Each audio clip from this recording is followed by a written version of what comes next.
Hi, this is Simon Candy from AcousticGuitarLessonsOnline.net, and in today's video you're going to learn my top 7 tips for jamming on guitar. Now, jamming is one of the greatest things you'll ever do for your guitar playing. There are so many benefits you'll gain from jamming. And the thing is, it doesn't matter what level you are at with your playing, whatever that might be, beginner, intermediate, advanced, you are ready to jam. The time to jam is now.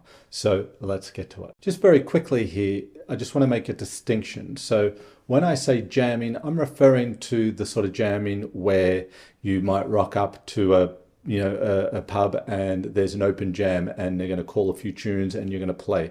I'm referring to that, but I'm also referring to when you're rehearsing with a band. You rock up to a rehearsal studio, you've prepared your tunes, it might be with friends or whatever, and typically, and you're going to rehearse your tunes. I know people don't think that is jamming as much, and I do get that, but when I say jamming here, I'm covering both situations, whether it's just off the cuff jamming with strangers in some sort of a situation that's been organized somewhere, or jamming with friends in a band, okay, rehearsing. I'm talking about both those situations. Tip 1 is jam with people who are better than you. Now, I know it can be intimidating to jam, period. So when there's people who are better than you, it's even more intimidating, but believe me, they will push you along. They will grab you and they will take you with them. Better musicians phrase better. They have better improvisational skills. They have better timing skills. The quality of what you do will be at a much higher level.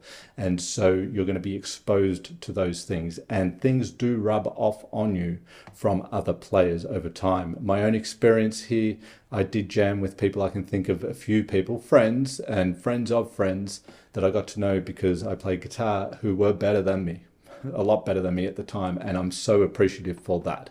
I got so much from doing that, probably more than anything. The other thing is you're going to work harder to keep up. If you regularly jam, so you're in a band situation and you're playing with people that you're going to play with regularly and rehearse with from week to week, and you're going to really have to step up, and you'll be challenged more and you'll work harder as a result. So there's a thing called osmosis, learning by osmosis. And it's basically when you're around a situation, you're exposed to something regularly, you absorb it, it rubs off on you. You just pick up things on a sort of unconscious kind of level. So the technical term for osmosis, learning by osmosis, is the natural process of absorbing ideas, knowledge, and technical skills through exposure to others, which leads to unconscious assimilation.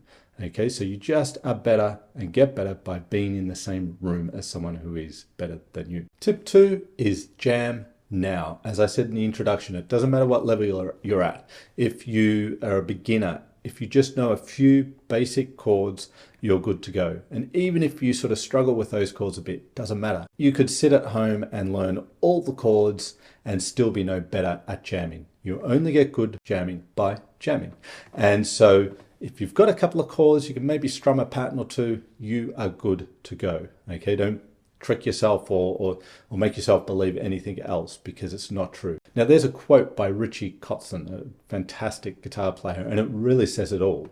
And what he says is that playing with other people will teach you so much about music. For me, the whole act of setting up in a garage with a bunch of other guys and learning how to play cover songs put me on a whole new level of ability. Music is a conversation between notes, and I found that my ear developed quite quickly when I was playing with other people. You have to listen and react, plus you get to make mistakes and see other guys screw things up. That's okay, because learning how to recover and play on through will come in handy when you're ready to perform in front of other people. I couldn't have said that better myself. That's it in a nutshell. That's why you want to jam. Tip 3 is to make mistakes. Now, we don't want to purposely make mistakes, of course, but it's okay if you make mistakes. You are going to make mistakes. We all do. It doesn't matter what level you're at, you will make mistakes. But what's important is by making mistakes, you learn how to kind of play through them. And a lot of the time you learn how to kind of not make it so obvious that you just made a mistake.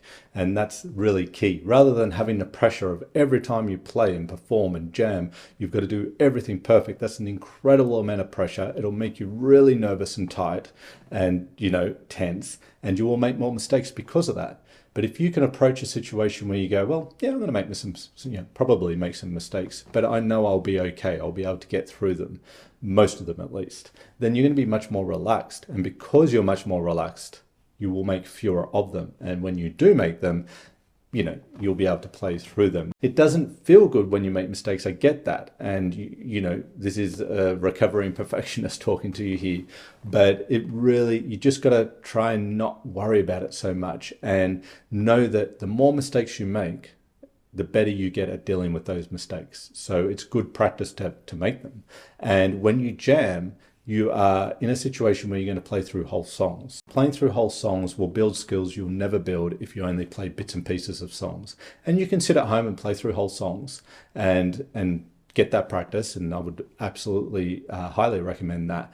But when you're in the situation of playing with other people, you're forced to do it, and you will develop all these really essential skills to deal with when things don't go well. Tip 4 is maybe more of a benefit, but I'm going to throw it in there anyway, and that is jamming will massively improve your timing and awareness. So when you're playing with other people, you've got to keep time. And if you're out of time, you've got to get back in time. So just playing with people regularly, particularly people who are better than you, your timing will get a whole lot better. You'll also be able to give some attention to the dynamics. If everyone's playing softly, you'll play softly. If everyone's playing loud, you'll play louder. That's more of an awareness thing. So timing and awareness. So keeping time is important, and jamming will help that. The awareness thing is really important too. So you've got to know your part really well so you can then be aware of what's happening around you.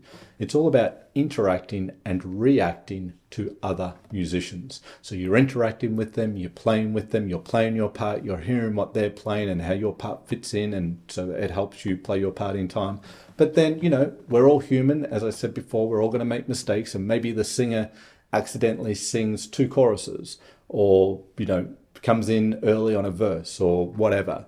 You've got to react to that. You can't just go and keep playing the song as it maybe should have been played because now everyone's out of whack. You've got to react to things. And if you don't know your part really well, then you're going to not be aware of that. Your head will be down, you'll be playing your part, and you might play it perfectly. But if something's gone wrong, you've got to react to it and course correct if you like. Tip 5 is set goals. So there's nothing better than jamming to know what you need to work on. It's kind of like reverse engineering. Jam, play the songs you love, see what worked, see what didn't. Make note of that. Maybe you have a little journal or something, and you can make notes of what went well, because it's good to focus on the things that did go well, but look at the things that didn't go so well and create goals from those. Okay, maybe you couldn't play a part of a song because it was too fast. Okay, well, you need to work on your speed there, and you can set some goals from that. Or maybe you got lost in a tune, so you need to get it down a little bit better. Maybe it wasn't quite memorized and you didn't have it down as much as you thought you did. Whatever the case might be, from one jam to the next, you're going to be able to set goals, and it gives you more direction in between. Tip 6 is set realistic expectations. So if you have an expectation that you're going to jam or rehearse with the band and play as well, as relaxed, as consistently as you might do at home on your own in your bedroom, where everything's nice and familiar and you're relaxed, well, then you're going to probably come up disappointed most times. The reality is that when you're playing in front of other people, with other people, generally speaking, you're probably not going to quite play at the level you can play at when you're on your own at home, particularly when you're inexperienced. But this is true for a lot of people. I'm not saying never expect to be able to play well in front of other people and just accept that as as how it's going to be. Not at all. But just know that there can be a little bit of a gap between how you play at home versus in more sort of pressurized situations, if you like. When you're playing with other people, things can distract you because they make mistakes, or maybe the environment's different. It's noisy. The acoustics are different. Your guitar sounds different. Maybe you've got a stand you're used to sitting. There's all sorts of things that will happen in a jamming situation that will be different to when you're at home. And you can do a whole lot of things to help combat that and practice for that. And that's a whole different thing, a whole different topic, probably another video for that. But just don't have the expectation that it's just going to be magically all come together in a jamming situation. Tip 7 is be prepared. The time to work on what you are jamming is not during the jam. You want to prepare ahead of time for your own benefit and for those who are jamming with you. There's nothing worse than someone coming to a jam and they're not prepared. Now, as I've said, there's the jamming where you're jamming with, strangers essentially at some sort of a jam session.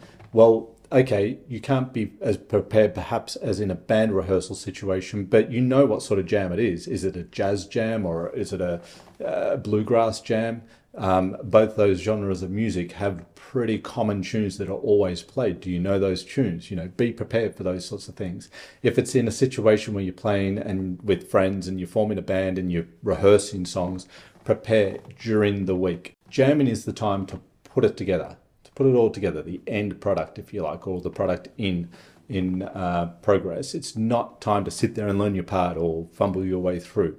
So be prepared, do the work in between the jams, so when you get together, you can be working on putting the music together. If you would like help with your finger picking, the kind of help that gets you results in the most direct, efficient, fun way possible, then check out the Ultimate Fingerpicking Guitar course, a complete system for fingerpicking acoustic guitar, so simple even a beginner can learn it. I've carefully designed this course to do all the heavy lifting for you, as far as knowing exactly what to do, how to do it, and when to do it in regard to mastering the art of fingerpicking guitar. All you have to do is follow the pathway I've laid out for you. In the Ultimate Fingerpicking Guitar course, you will learn and master all the key concepts, methods, strategies, and techniques needed for fingerpicking, so you'll never put your guitar down in frustration again, thinking, how the hell do I do this? You will also discover the exact order in which to do things, avoiding the all too common mistakes most people make when learning to fingerpick guitar,